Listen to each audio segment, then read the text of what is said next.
Describe Path Out in your own words. So Path Out is an autobiographical adventure game that tells the story of a young Syrian man who was also involved in the making of the game itself. And it tells his story, how his life before the war, when the war started, and how he had to flee his home country in order to avoid this terrible tragedy known as the Syrian uprising turned civil war.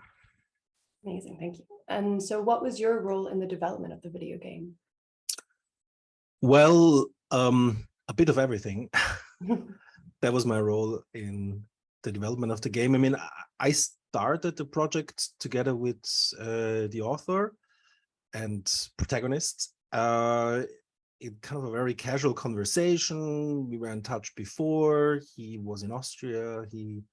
We took him in as a kind of an unofficial apprentice, because obviously as a refugee, you're not allowed to work or do an official apprenticeship. So he kind of helped us out, and we taught him a few things. And then we kind of got started on the idea of like, and it wasn't really pushed. We didn't want to push it, but he was very enthusiastic about it. And then we started working on it.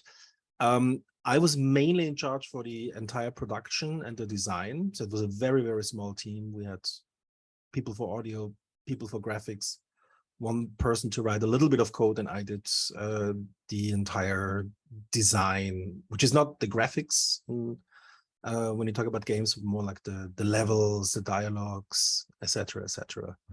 And then a little bit of production afterwards as well, and then the distribution. And that at one point I could thankfully hand it over to my colleague Ben Wahl, who took over this project, and he was in charge then of the UNHCR version. Okay, great, thank you. So you've mentioned before the how naturally the collaboration came with you and Casa Creations and the narrator of Path Out, I guess, Jack Kootman. In what way do you think your intentions overlapped, maybe yours professionally and his personally, to kind of create this video game of Path Out? I think our joint intention was always to tell stories that are worth telling. And he wanted to have his story told. I wanted to have his story told, because I think back in the days, I mean, this is not too far away, but back in 2015, 2016, when this all started, there weren't that many games out there that like reached a broader public that talked about these sort of things. And very often, when these games existed, they were not made by people who were actually concerned with that. People might have been, that the subject was present, but the team that assembled these subjects wasn't like, it wasn't their personal stories. So we wanted to do something autobiographical as a team. And for us, it was also really important to touch upon the subject of migration, especially for a medium that reaches young people, because, and that's another joint interest, we think that computer games are a powerful medium to talk about migration. Maybe the most powerful one, especially for a younger crowd. Well, nowadays, we might argue in 2022 that, but what about social media, TikTok stories, etc.? Yes. So that did change, but I still think that video games can go much deeper than that. And yeah, that was our joint interest. Make powerful games about topics that normally don't reach a younger demographic. Well, then I think I'm going to move on to one of the questions touching on that. So it has this game, Path Out, has been reworked by the UNHCR and created into a shorter version that is used for more educational settings. So how do you think the format of Path Out as a video game really is this kind of strong storytelling device and is able to educate young people about migration, refugees, and I guess also the Syrian conflict? It puts them literally into the shoes of the protagonist. And then the protagonist is not just like this distant character, but then he re-enters the game and redefines the reality of the game with his comments. People play it and they're like, oh, this is an interesting story, but oh, this is a real person. Oh, wow, he comments on me controlling him going through his room, etc. So I think that's a very particular device that games are capable of. And I think that well, most kids play games these days, and I think they respond quite well to this particular interactivity, and they also understand through this particular way of playing subject matters quite strongly. And this notion of I control someone, you know, I am this character, I am going through these dialogues with my with the parents of Jack. I think this is putting them into a much more direct relationship with the subject than I'm just sitting here and there's a screen and there's an older guy talking about politics that really don't concern me. Yeah, no, that's interesting, because also in the literature they mentioned that this kind of like tactile, this like method of actually combining like the story with the action and the emotion with actually controlling the figure is really makes the difference in having children engage. So yeah, no, I think it's interesting that those things kind of naturally is like a natural conclusion of yours.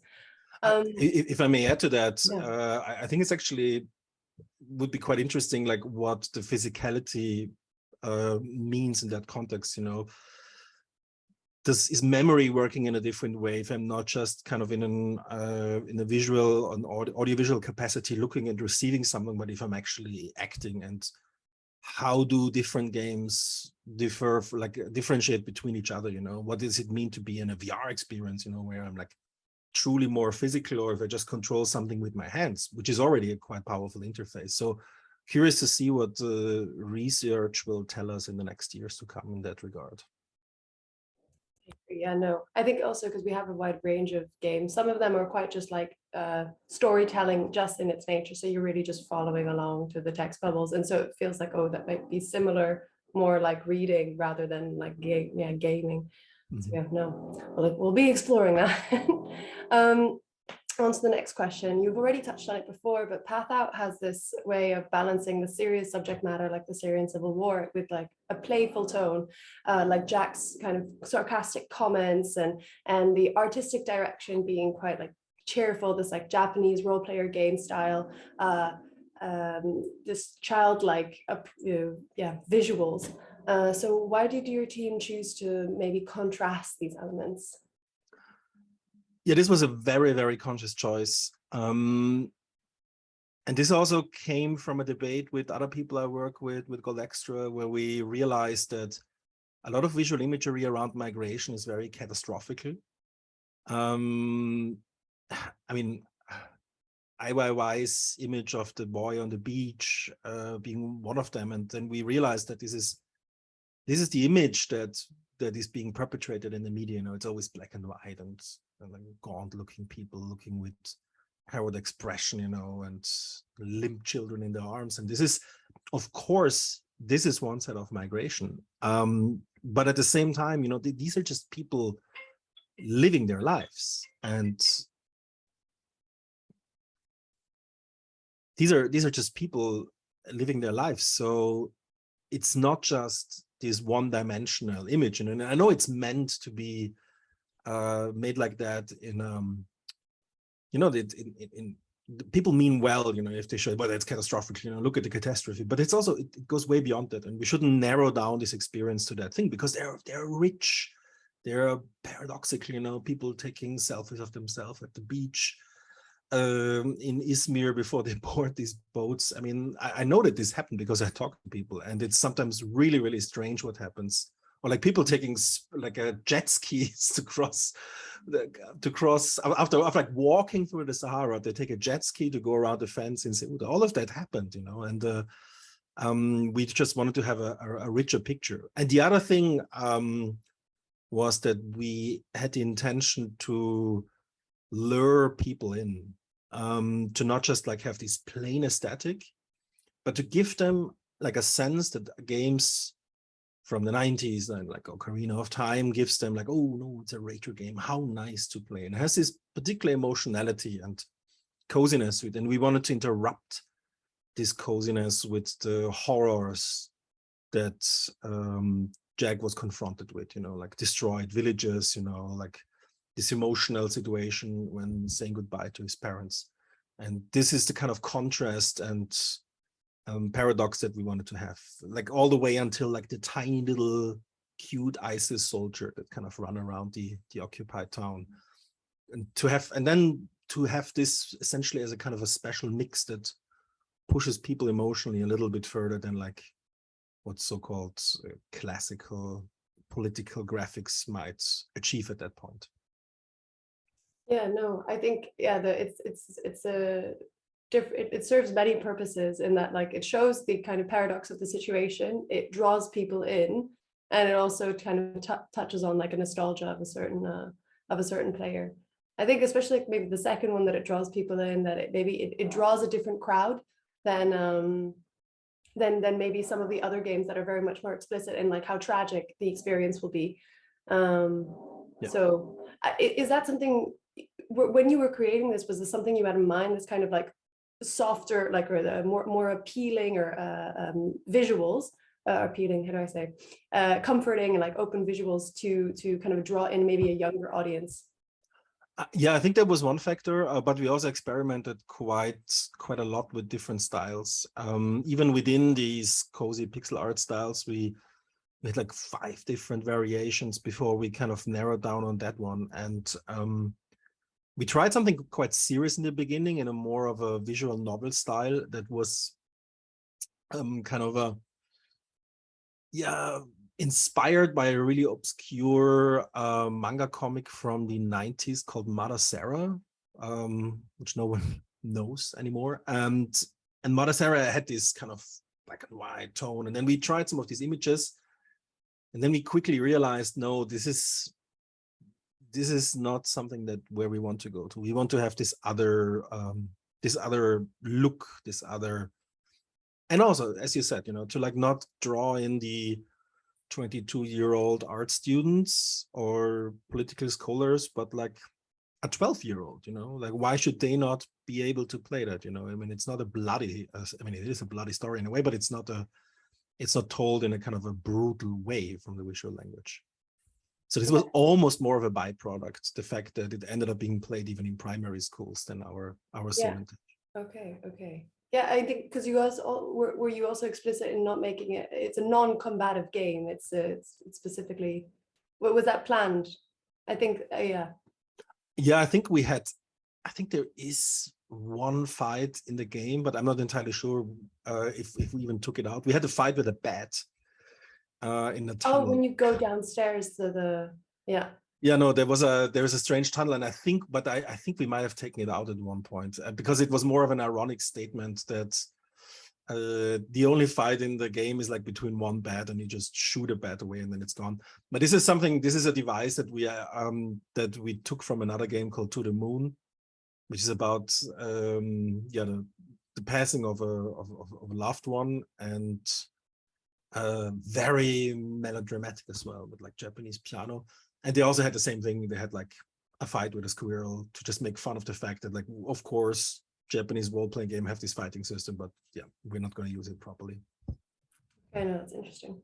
It's humorous as well, just in your attempts, yeah. Yeah, I mean, it wouldn't make any sense. I mean, on the other hand, there is violence in a way that you can get. No, there is violence. There's the tension. There's there's passing by, like the ISIS, or it has that fear factor, that it does really take that from you when you're playing the game. But it's not in how other games approach these kind of conflicts, and like, oh, okay, so now you're going to fight them. So the only kind of historical background that they give is like, they're not like, oh, so this is the conflict you're fighting, and it's like, choose your old sword kind of thing. Like, So yeah, the only weapon that you essentially have is bribing people, and that's the only thing that people have. You offer someone money to not kill you, and then the other thing is like you try to not get caught, and that's their reality, of what people had. Like, please don't kill me. Here's 1,000 euros, or like, let's go over there so that they don't find us. That's the action of the game that these people have to play in reality. In order to survive. So in the longer version of the game, so how you also originally created it, Jack interacts with his neighbors who hold different positions towards the regime. And so you have the wife waiting at home for her husband who works in the military and living in a very luscious house. And then you have the strange foreigner who bribes you to, or yeah, offers you money to go spy on people. So this offers the audience an insight to the different actors in the crisis. How did you go about finding the balance between this sort of accurate representation of the conflict and simplifying it? Well, that's a good question. I think we did it in a very casual way. I mean, we didn't look at the big picture and then abstracted it down, but we really talked about like what life actually was. And that's what it was. You know, you always had someone in the building that was involved with the government officially, where you had to kind of, you know, say the right things or not say particular things. And then you always had the one person that was unofficially involved with the government. And that was always the big question who that was. I mean, Syria, before the war, had one of the strongest internal systems of spying on their own people with like informal networks of informants. So I think it's the only dimension that comes closer that is probably like the Stasi in the GDR. And so people were always confronted with the question like, okay, who of my relatives is reporting on us to the government? And I think it was a little bit more transparent than in Eastern Germany, I heard. Because, you know, people try to say like, yeah, you know, if you need something from the government, you know, I might be able to help you. So this was also like channels of corruption, essentially. And this is what we wanted to show. There's always this weird guy in the basement that can give you something, you know, for something in return. Yeah, it's interesting. Yeah, I think it's just, was it something that really came out of Jack's experience himself? Because I do think that maybe the specific memory of like the dynamics in the building and or in the different housing, because you also had to create that in the game, the housing complex, that this maybe specific thing is what he wanted to bring up. Exactly. I think the situation from his side might have been a little bit different. I think the person was not living in the house, but like around the corner, and the objective of the involvement was a little bit of a different one. But these kind of characters, well, they obviously existed. And then this tension between people being pro and against the government, that's the Syrian society. Mm-hmm. But not just, and that's the important bit, that's why we always mention the uprising in the 80s. The uprising is not something people weren't content until 2011 and then discovered, oh, this is a bad government. This has been going on since decades. And this is the country was always completely split internally. There were many kind of lines of tension. They just came into being in 2011. Mm-hmm. Okay, yeah, that's interesting. So I played both versions, the longer and the short one. And what I found particularly potent about the shortened version made in collaboration with the UNHCR was the ending where Jack's brother, you know, welcomes him to Turkey, and with, you know, it's the end of the game. But then Jack's brother aptly states that this is just the beginning, as, you know, they need to make their way from Turkey to Europe and then face all kind of the trials and, you know, hardships that they need to face there. So why did you include this? What was the thought process behind this? And how important was this to include it in this updated version? Well, there's numerous aspects to the fact that we had this kind of a prospect of the story continuing, and the moment you cross out of, you know, your home country, you're not in safety. So one aspect was obviously these stories, they never end. The story is still not over, you know. He still has these refugee passport, you know. Let's try traveling the world with that, you know. Good luck. Or having to change your name, so you will always be a refugee, you know. And then this carries on to your children and maybe to your grandchildren, you know. This turns into generational trauma. So this is one big aspect, and we're actually lucky enough to having now the chance in another project to talk about these different steps. But not just with Patha, that's more of a broader project. And then the other idea was a very pragmatic one, that we only had a very, very limited amount of money to make the game. I mean, the money we had is concept funding in other countries. So, other people make a 10-page PDF with that funding. We made a half an hour, 45 minutes game with it. That kind of did all right. So we decided at one point that we're not able to create a quote unquote full version. But what we're able to do is to create like a powerful chapter. So we hoped that this could be the first of numerous chapters, that this could be continued, that we could talk about Turkey, Greece, Northern Macedonia, Serbia, Hungary, and then coming to Austria. And there's even scripts for that already.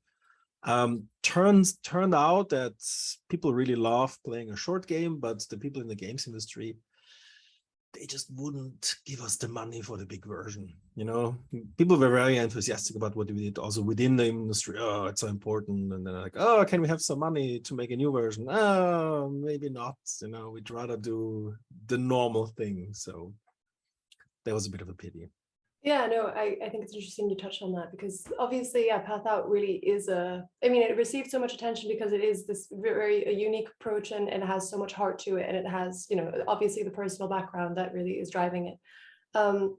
And so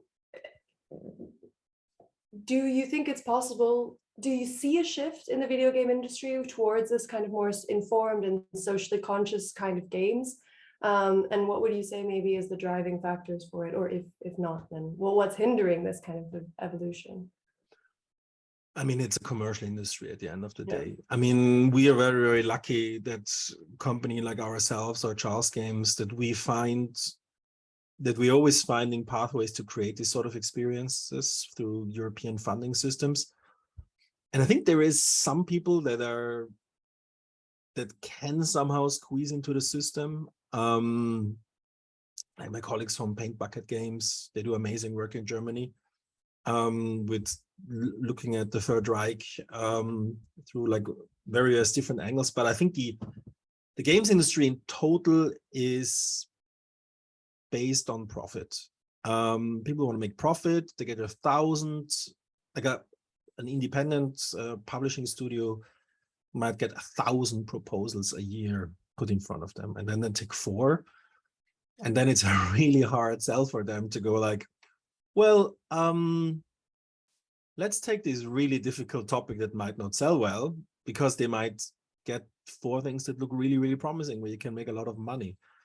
And then at the end of the day, it's all about making money, obviously, because the way also how funding works in Europe still, I mean, it's not like documentary films or theater or other forms of media, like they have to work commercially. So this kind of games, they tend to stay smaller markets. But then, like it still works for some, If you see Bury Me My Love, for example, they got lucky, but there was public funding. And then almost all these games that worked via public funding. Also like My Child Lebensborn, which was hugely successful.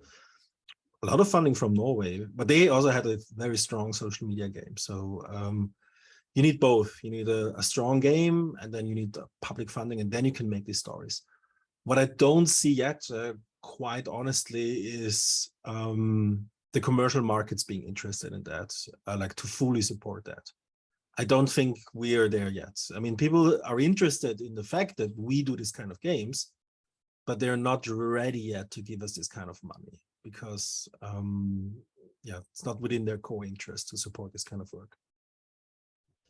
Do you think that if these games were to be more accepted as not just purely, because they are more than entertainment, they also offer some educational value, do you think if they would be more accepted within these kind of educational environments and in the classroom, that could really help expand the funding prospects? Do you see a future or an avenue via education that if they gear these games more towards these kind of educational settings, that this kind of branch of the video game industry could grow? Yeah, there's a huge gap between serious games and commercial games. Like if you look at serious games from like an educational technology point of view, might have the same technology sometimes, but the difference between the budgets is quite different. And a lot of people, like, serious games do have, for good reason, very, very bad reputation. You know, if you look at some of the learning games, they're atrocious. You know, they're really badly done. They have bad stories. I personally don't think that this is a good avenue, but I do think that where I see a lot of potential is in immersive entertainment. Like in VR, people are producing high quality content. VR experience like Goliath, playing with reality, or The Choice, like a powerful VR experience about abortion and the right to abortion. And in that sector, I see a lot of potential, and games do extend into that sector quite strongly. But the main players there, from a creative perspective, are coming from documentary film, curiously enough. So there's like niches opening up. There's like some indie games trying something else. Then there's like VR filmmaker pushing into VR and then collaborating with game developers. And I think this is the breeding ground for interesting materials. And I also think that yeah, in VR you also see even on very commercial platforms like Meta, that these projects get funded and also kind of given a lot of visibility. But will we ever see like 10% of all games being interesting documentary games? Not sure. Maybe 1% one day. Maybe it's the amount of stuff we can squeeze in. But I don't know. In 10 years, earliest. That's my current. 10 years isn't too long. 10 years. Now. Yeah. well, when it's, I want to kind of go back to see why. Well, I think it's kind of curious that you say that you don't see education as an avenue forward, because obviously Path Out is unique in that it was, reworked, and what you say is that serious games do have a bad reputation, and I agree. As I was a student for a while. I've played those games and been like, how what am I learning? But I feel like there is a big difference between me playing Path Out and playing other games. So why do you think that? Why do you think that like education in games it doesn't really? Do you don't see like the money in it, or the public funding won't come from there, or what's your hold up? I mean, I think there's a cultural divide between the educational tech industry and the games industry. I mean, we wear t-shirts, they wear shirts. It's just one of them. I mean, it's really different, like a lot of these people that are working there come in tech, they have different solutions. We don't understand education, they don't understand games. And I think it's a divide that you have to bridge. And the problem is that the people in the games industry can choose where to work. We're not like desperate creatives, like we can always make a living somehow. And then people take the path of least resistance, maybe, and going, I'm going to do a bit of this and a bit of that, and then I'm mainly going to work in entertainment. So that's one issue. Then crossing over into education is always a bit of oh my God, the poor guy, he worked at this company and now he has to work in education. Like, oh no, education, that's so sad. So there's a lot of, there's a severe gap between these two that you have to cross, because we would need to learn to speak each other's language, have joint events, and come a little bit closer to each other. But that might still develop, and I think it also depends on and this is the interesting thing also about educational technologies. It's incredibly local. EdTech in Sweden is completely different from EdTech in Norway, where they don't use mobile phones in schools, but everyone has a laptop. So very contained ecosystems. And that's probably also another point where games people don't want to work there because it's a complete nightmare in terms of like distributing your games. I mean, it's very technical, but I think also it's true. You know, you need huge investments to get into the ed tech sector if you want to make games, and then it's just easier to like sell them on a global market. No, yeah, that was insightful. Like, yeah, I do appreciate that that there's like a cultural divide, and then there's also the practicalities. Yeah, exactly. It just seems to have a bad reputation. Yeah, the bad reputation, maybe I exaggerated a bit, but it is true. I mean, I also speak from our own perspectives. That's so. How involved were you when creating kind of adjusting Path Out for the UNHCR version? So I said the main product owner and producer at that point was my colleague Ben Wahl, but I would say, instrumental in the communication aspects and in cutting down the story. And then also like talking about, but it was fairly easy, you know, like the UNHCR was brilliant to work with. They're like, okay, what do you need? Well, less satirical attacks on the government. Although they were saying like, completely understand that you have it in a game, but, you know, we need to, you know, work with the government, unfortunately. So please make it a bit more neutral. And yeah, I facilitated this kind of communication, and then Ben took it away and made the changes that we agreed upon. It was a fairly smooth process. The most tricky bit, I think, was setting up the platforms to translate it into different languages. I think that was the trickiest bit, but the levels, we only had to cut levels down, and that went quite organically and worked quite well, I think. Yeah, the bones were there, but yeah.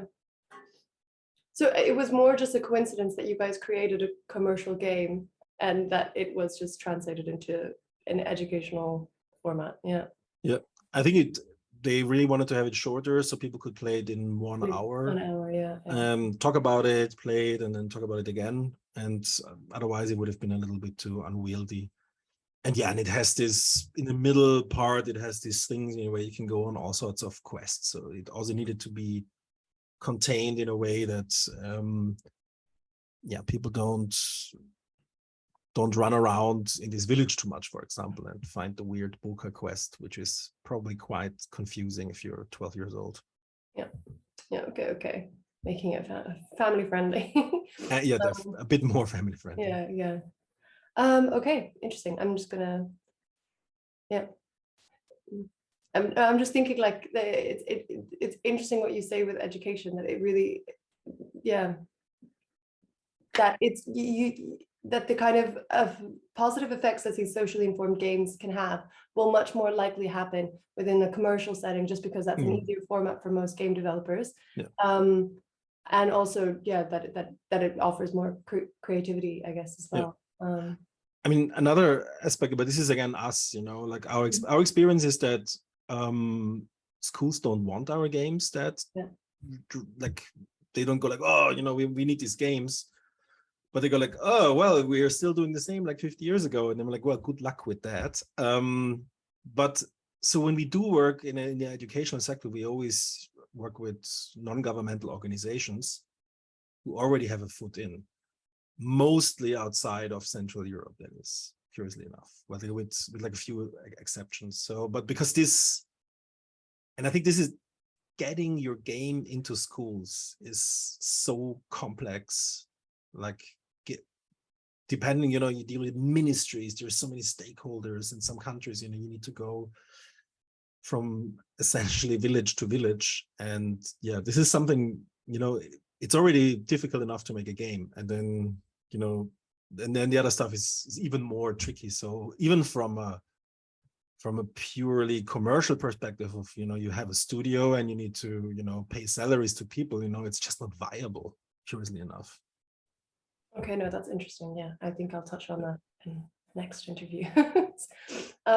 So yeah, I think the last kind of question that is, oh wait, I'm going to ask one more question because I forgot to put it down. Besides, you know, speaking to Jack and taking from his personal experience, what kind of research did you guys do in preparation of kind of writing and creating the game? Or was it solely from Jack's experience? No, we also talked to friends and relatives of his, and other people that we met, and people from the region.